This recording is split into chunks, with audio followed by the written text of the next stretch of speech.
Bom dia, eu sou Gustavo Amorim Gomes, da CI Digital. A Carta ao Povo Brasileiro deste ano não se refere nenhuma vez à conversão, penitência, vida...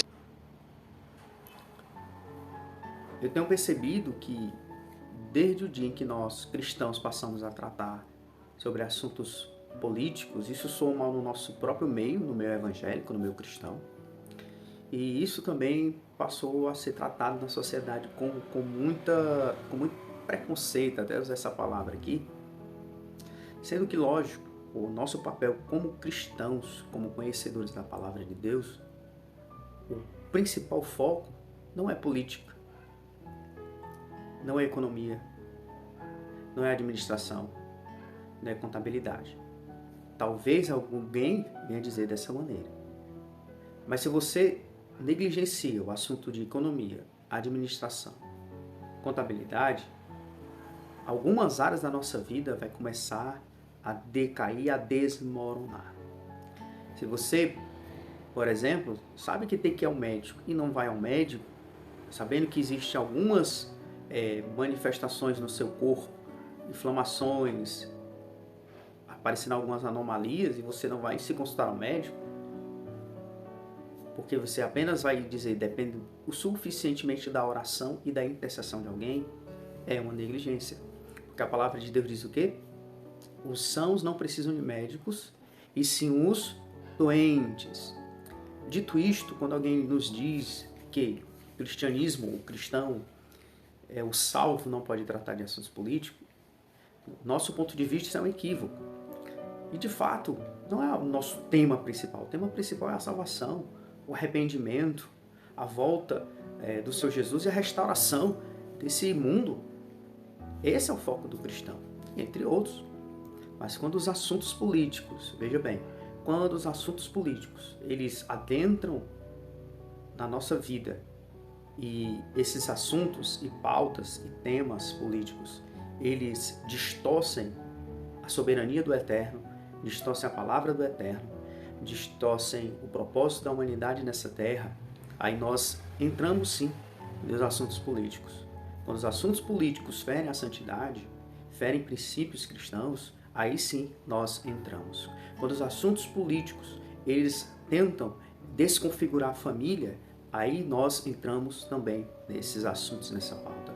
Quando os assuntos políticos, eles tentam dizer que a vida ela pode ser abortada, que bebês de semanas podem ser abortados, aí sim nós entramos, queridos. Então a carta que esse rapaz se refere, o que vai fazer a pergunta aí, eu vou deixar ela aqui na íntegra para você conferir.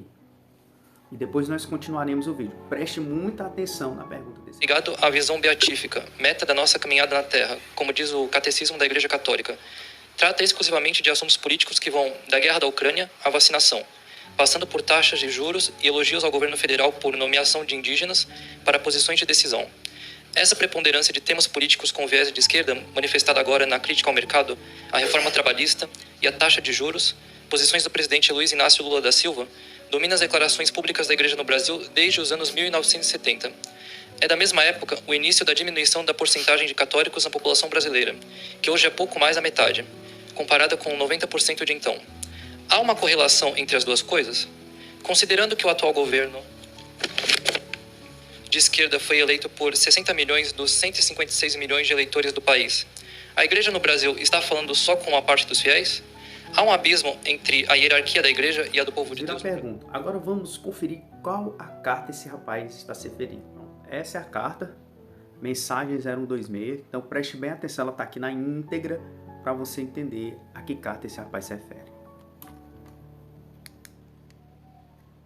Mensagem 0126/23 de 28 de abril de 2023. Ele é a nossa paz. De dois povos fez um só, em sua carne derrubando o muro da inimizade que os separava. Efésios capítulo 2, versículo 14. Animados pelo amor do Pai, pela luz do Senhor ressuscitado e com a força do Espírito Santo, nós, bispos católicos, nos reunimos em Aparecida para a 60ª Assembleia Geral da Conferência Nacional dos Bispos do Brasil, CNBB. Fizemos isso como pastores em comunhão com os presbíteros, diáconos todos, religiosos e religiosas, consagrados e consagradas, cristãos leigos e leigas. Sentimos-nos acompanhados pela oração de nosso povo, representado visivelmente pela multidão de peregrinos de todo o Brasil, que rezaram conosco nas celebrações eucarísticas. Maria, Mãe de Jesus, a Senhora Aparecida, esteve perto de nós, acolhendo-nos, cuidando de nossos trabalhos e intercedendo por nós. Esses dias na casa da Mãe Aparecida foram uma oportunidade para experimentarmos a comunhão a partir da riqueza de nossas diversidades. Quem nos une é a Cristo e, por Ele, esperançosos e comprometidos, renovamos nossa opção radical e incondicional com a defesa integral da vida que se manifesta em cada ser humano e em toda a criação. A renovação desse compromisso com a vida dá-se num tempo marcado por grandes desafios que, longe de nos desanimarem, estimulam a Igreja na promoção do reino de Deus. Nossas comunidades estão respondendo, com solidariedade fraterna, às consequências das tragédias socioambientais, com compromisso cidadão na defesa da democracia e, com responsabilidade social, ao drama da fome que nos assola. Com alegria, reconhecemos que esse é o autêntico e eficaz testemunho de que o mundo necessita a luz da palavra de Deus, pois não temos ouro nem prata, mas trazemos o que de mais precioso nos foi dado: Jesus Cristo ressuscitado. Atos capítulo 3, versículo 6. Essa alegria é consequente e, por isso, nos faz enxergar também os sofrimentos presentes na sociedade. Nossa atenção se volta especialmente para o que estamos vivendo: uma terceira guerra mundial em pedaços. Papa Francisco, em 13 de setembro de 2014, ao lembrar o início da Primeira Guerra Mundial, evidenciada no solo ucraniano, mas também em outras regiões do planeta. Além do flagelo das guerras, muitas outras situações nos preocupam, como os autoritarismos, as polarizações, as desinformações, as desigualdades estruturais, o racismo, os preconceitos, a corrupção, a banalização do mal e das vidas, as doenças, a drogadição, o tráfico de drogas e pessoas, o analfabetismo, as migrações forçadas, as juventudes com poucas oportunidades, as violências em todas as suas dimensões, o feminicídio, a precarização do trabalho e da renda, as agressões desmedidas à casa comum, aos povos originários e comunidades tradicionais, a mineração predatória, entre tantas outras, que fragilizam o tecido social e tensionam as relações humanas. Certa cultura da insensibilidade nos conduz a essas situações extremas. A degradação da criação e o descaso com os mais pobres e abandonados estão presentes, por exemplo, na criminosa tragédia ocorrida com o povo Yanomami. O mesmo ocorre com muitos dos povos das florestas, das águas e do campo, submetidos a graves e duras realidades que os expõem à globalização da indiferença. Reconhecemos a importância da resistência histórica do movimento indígena, cujo fruto se traduz na chegada de suas lideranças a diversos postos de decisão no governo federal e em alguns governos estaduais. Contudo, essa presença não pode ser apenas figurativa. Há uma imensa necessidade de se adotarem providências e ações concretas em defesa desses povos. Não podemos mais aceitar em nossa história o descaso com os povos originários. Acreditamos que o julgamento da tese do marco temporal pelo Supremo Tribunal Federal, no próximo mês de junho, seja decisivo para que suas terras sejam reconhecidas como legítimas e legais. Temos esperança que essa definição venha a ser um passo importante para a garantia dos direitos constitucionais. Esses problemas têm origem na opção por um modelo econômico cruel, injusto e desigual. Por trás da palavra mercado existe um sistema financeiro e econômico autônomo que protagoniza ações inescrupulosas, destrói a vida, precariza as políticas públicas, em especial a educação e a saúde, adota juros abusivos que ampliam o abismo social, afeta a cadeia produtiva e reduz o consumo dos bens necessários à maioria do povo brasileiro. Às vésperas do dia 1º de maio, saudamos os trabalhadores e as trabalhadoras de nosso país com as palavras do Papa Francisco: o mundo do trabalho é prioridade humana, é prioridade cristã. A partir de Jesus trabalhador, onde há um trabalhador, ali é o olhar do amor do Senhor e da Igreja. Lugares de trabalho são lugares do povo de Deus. Encontro com trabalhadores em Gênova, Itália, 2017. Diante das mudanças do mundo do trabalho, percebemos que promessas de crescimento econômico, geração de empregos, melhores condições de trabalho, aumento de renda, redução da carga horária, mais tempo de descanso e convivência social, enfim, condições mais saudáveis de vida, continuam sendo desafios sem soluções. A crescente informalidade das relações trabalhistas reduz a segurança social e impede um acesso ao mínimo para a sobrevivência. O trabalho análogo à escravidão, presente em todo o território nacional, é uma chaga social que precisa ser energicamente combatida pelos poderes constituídos e por toda a sociedade. As constatações desses tempos difíceis não podem nos limitar, nem servir para que as soluções sejam adiadas. As estruturas do Estado, os poderes da República, as autoridades públicas, as lideranças sociais, as organizações religiosas, os meios de comunicação, as plataformas e as redes sociais, cada um e cada uma, com sua competência, devem apoiar-se reciprocamente para o bem do país. Precisamos criar um espaço de corresponsabilidade capaz de iniciar e gerar novos processos e transformações. Sejamos parte ativa na reabilitação e apoio das sociedades feridas. Fratelli Tutti, 77. Assumindo nosso dever social, não podemos deixar de cobrar dos governos, legitimamente eleitos, o protagonismo que lhes foi confiado, uma opção clara e radical pela vida, desde a concepção até a morte natural, passando inevitavelmente pelos direitos sociais e humanos. Chamamos a atenção para a importância da vacinação, especialmente para das crianças. No cuidado com a vida, nenhuma seletividade pode ser tolerada e será sempre, por nós, denunciada. Conclamamos toda a sociedade brasileira a construir um amplo projeto de reconciliação e pacificação, a partir de um diálogo franco e aberto, que possibilite superar o que nos afasta, com o objetivo de assegurar o que nos une: o país, o seu povo e a criação. O ponto de partida dessa construção se dá nas famílias, comunidades, relações sociais, profissionais, eclesiais e políticas, através da amizade social que promove a cultura do encontro. Como comunidade de fé, cremos que sua concretização passa necessariamente pelas nossas orações. Rezemos, pois, como nos pede o Papa Francisco, pelo fim das guerras, dos conflitos e das violências. Somos caminhantes da mesma carne humana, como filhos desta mesma terra que nos alberga a todos, cada qual com a riqueza da sua fé ou das suas convicções, cada qual com a própria voz. Fratelli Tutti. 8. Reafirmamos nossa profunda confiança no povo brasileiro. Não tenhamos medo. A esperança é a nossa coragem. Sejamos semeadores de mudança, de solidariedade e de vida. Pelo amor do Cristo vivo e ressuscitado, por intercessão de Nossa Senhora Aparecida, padroeira do Brasil, invocamos a bênção de Deus sobre o povo brasileiro, suas famílias e comunidades. Dom Valmor Oliveira de Azevedo, arcebispo de Belo Horizonte, MG presidente da CNBB. Dom Jaime Spengler, arcebispo de Porto Alegre, RS primeiro vice-presidente. Dom Mário Antônio da Silva, arcebispo de Cuiabá, MT segundo vice-presidente. Dom Joel Portela, amado bispo auxiliar do Rio de Janeiro, RJ secretário-geral. Vocês viram, foi uma carta que não fala da conversão, não fala do arrependimento, não fala, né, da doutrina que eles seguem, mas a maioria das vezes faz de defesa de pontos ideológicos e políticos. O questionamento que o participante fez foi justamente sobre por que a carta não vai tratar de alguns assuntos principais, pontos teológicos principais da cristandade, do cristianismo, né? Aí vamos ver agora as respostas que eles vão dar. Eu diria uma coisa muito simples. Eu creio que há um equívoco na apresentação da própria questão, porque a carta parte da pessoa de Jesus Cristo e do Evangelho. E a referência de tudo aquilo que segue não poderia ser diferente. É o Evangelho, é Jesus Cristo. E a condição de discípulo, discípula de Jesus, do crucificado, ressuscitado, tem implicâncias na vida social. E a igreja não pode ficar calada, independente de partido político ou de quem esteja no poder. Concordo. Nós precisamos e devemos, naquilo que dizemos, naquilo que fazemos, ter como referência, eu repito, Jesus Cristo e o Evangelho. É isso que pauta as nossas decisões, é isso que pauta as nossas escolhas, é isso que promove vida. E vida em abundância, como diz Jesus no Evangelho. E depois nós nunca podemos esquecer aquilo que Mateus, e nós, talvez fazendo referência ainda mais ampla, o que está também no Evangelho de Mateus, ser sal da terra, luz no mundo, fermento de transformação, em vista de uma fraternidade, de uma sociedade mais integrada, integradora para as futuras gerações. E aonde a vida é ferida, aonde a vida não é cuidada, aonde a vida está chagada, o discípulo de Jesus, a discípula, não pode permanecer indiferente. Rapidamente, eu queria lembrar que a pergunta começa recordando aquilo que é bem específico da vida da igreja, da sua missão.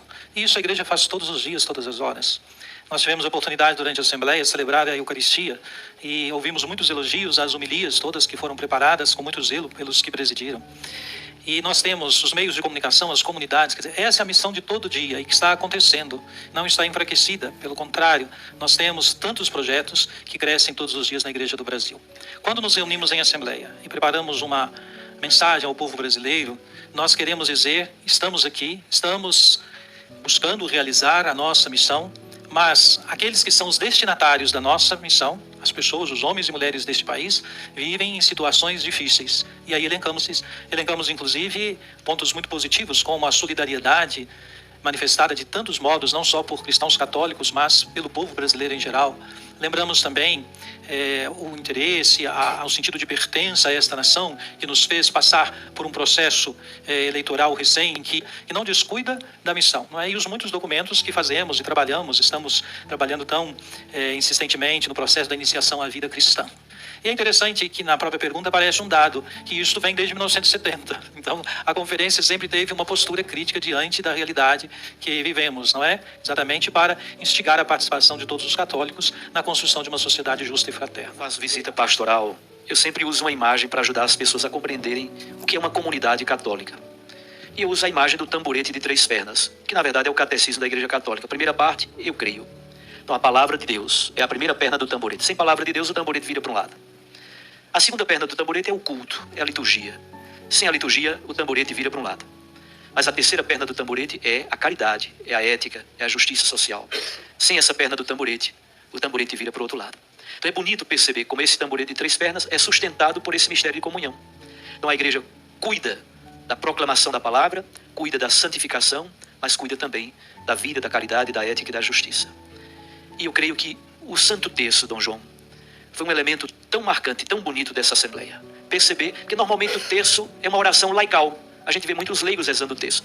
Mas 400 bispos rezando o terço, puxando o terço e convidando o povo de Deus a rezar o terço conosco, é uma coisa linda e é uma marca característica desta Assembleia. É a 4ª parte do catecismo da Igreja Católica, rezar juntos. Então, professar a fé, celebrar a fé, vivenciar a fé e rezar juntos. Isso é o catecismo da Igreja Católica que esteve presente o tempo todo em nossa Assembleia.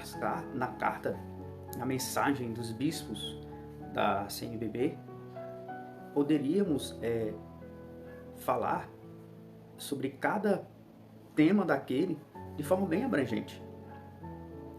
Agora, por que a pergunta foi feita? Não sei se vocês sabem, mas tanto nas igrejas evangélicas como católica, no catolicismo como na igreja evangélica, dita cristã, dita evangélica, né? A doutrina da libertação, ela ganhou espaço nos púlpitos, ganhou mensagem em literaturas, ganhou mensagem em desenhos, ganhou mensagem em filmes, etc. Quando essa doutrina da libertação adentrou, e aqui eu não faço nem questão de dizer quem são os responsáveis pela disseminação dessa doutrina, eu sei que quando você vê alguém dizendo que a justiça social ela toma proporções e é suprema a obra evangelizadora, você já percebe um viés da doutrina da libertação. Quando você vê pregadores dizer que a mensagem ela precisa ser contemporaneizada, por sua vez atualizada, isso é um tipo de doutrina da libertação. Quando você vê alguém pregando que o aborto ele pode ser permitido em qualquer situação, em qualquer instância, isso é um tipo de doutrina da libertação.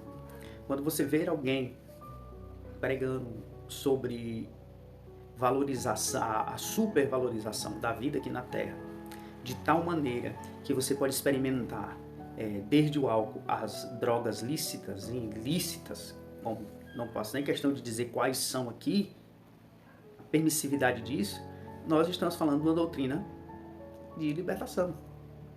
Por quê? Porque ela visa satisfazer o ego do ser humano, portanto o hedonismo, né? A satisfação da carne em detrimento do espírito, ou que a prática de algo carnal não vai interferir na vida espiritual, coisas que o apóstolo Paulo deixou bem claro, que todas as coisas me são lícitas, mas nem todas me convêm. E fora que a palavra de Deus diz que nós devemos viver uma vida de santidade. Mas você percebe o viés ideológico, político, dentro das doutrinas, ou dentro da doutrina da libertação. Teologia da libertação é isso. Tem muito mais. E por isso que a pergunta eu achei bastante interessante, bastante incisiva, e também a carta, a menção da carta que o entrevistador vai fazer aos participantes aí, e muito interessante. E o que você acha aí? Qual a sua opinião? Então, meus amados, espero ter trazido essa informação para vocês. Que nós, como cristãos, continuemos sendo sal e sendo luz nesse mundo, tá bom? Que a graça do Senhor Jesus, ela sempre esteja conosco, o amor do nosso Pai Celestial e também a comunhão do Espírito do Eterno. A paz do Senhor e sejam abençoados na pessoa do Senhor Jesus.